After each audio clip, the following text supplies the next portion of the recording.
को गडियल प्रोग्राम होंगे जो इलेक्शन लड़न था वनो, या सिर्फ पीपल्स पार्टी की मुखालफत में, पीपल्स पार्टी की सियासी दुश्मनी में ये गड थे आयो सब? सियासी मुखालिफत काने, सियासत में मुखालिफत होंगी आ, लेकिन पीपल्स पार्टी की सियासी मुखालिफत में कोन पिया वञूं।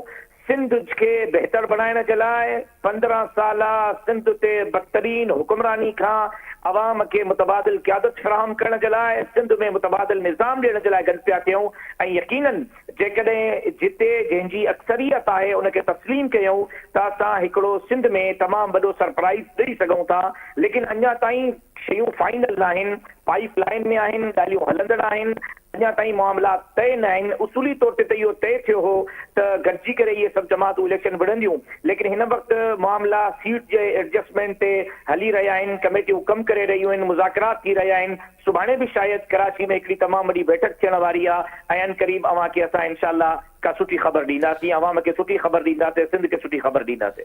पीपल्स पार्टी सां तव्हां जूं ॻाल्हियूं थियूं, पीपल्स पार्टी तव्हां खे काथे एडजस्ट करणु चाहे पई, तव्हां पीपल्स पार्टी खां वधीक डिमांड कयो, उहे ॻाल्हियूं केतिरे ताईं हलियूं ऐं छो ख़त्म थी वियूं, सबबु छा हुयो?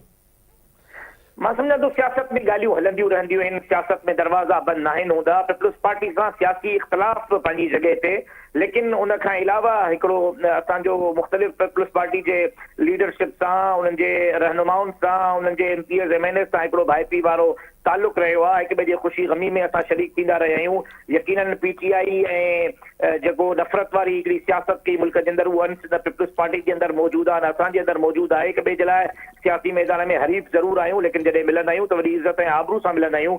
उन ई शयुनि खे साम्हूं रखी करे हिकिड़ो डायलॉग थियो हो। पीपल्स पार्टी जी तरफ़ां हिकिड़ी ऑफर आई हुई, असां शुक्रिया सां गॾु उन ऑफर के जेको आहे ज़ेर गौर आंदो आहे, मरकज़ी जमात उनखे ज़ेर गौर आंदो आहे। लेकिन इम्तियाज़ बि हक़ीक़त इहा आहे त सिर्फ़ जमीयत उलमा इस्लाम जो जेकॾहिं सियासत जो मसइलो हुजे त असां शायदि इन ते गौर खोज़ बि करे सघूं, लेकिन असां हिन वक़्तु कमेंट करे चुका आहियूं GDA सां, नून लीग सां, MQM सां, उन सां गॾोगॾु 8-10 तमामु कदावर शख़्सियतूं, डॉक्टर मोहम्मद इब्राहिम जतोई, शाहज़ैन बजराणी, मीर शफ़ीक खोसो, मीर महर, पप्पू ख़ान चाचड़ ऐं ॿिया खोड़ आगा तैमूर पठान असांजी जमात में शामिल थिया आहिनि। असां उन्हनि खे ज़ुबान ॾेई चुका आहियूं, उहे असांजी टिकट ते इलेक्शन विढ़नि पिया। जेकॾहिं असां 2 स्टार सीटूं वठूं त सुभाणे मुंहिंजी जमात जी सियासत मशकूक थींदी, सुभाणे असांजे मथां केरु एतमाद कंदो।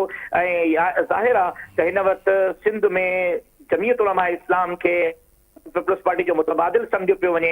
मां 2-4 सीटूं वठी करे पंहिंजी सियासत खे दफ़न कयां, इहा अक़लमंदी न हूंदी, लेकिन उन जे बावजूदु इनकार नाहे, गौर खोज़ हले पियो। मरकज़ी जमात खे असां पीपल्स पार्टी जी जेकी ऑफर आहे उहा मोकिली आहे, फ़ैसिलो मरकज़ी जमात कंदी।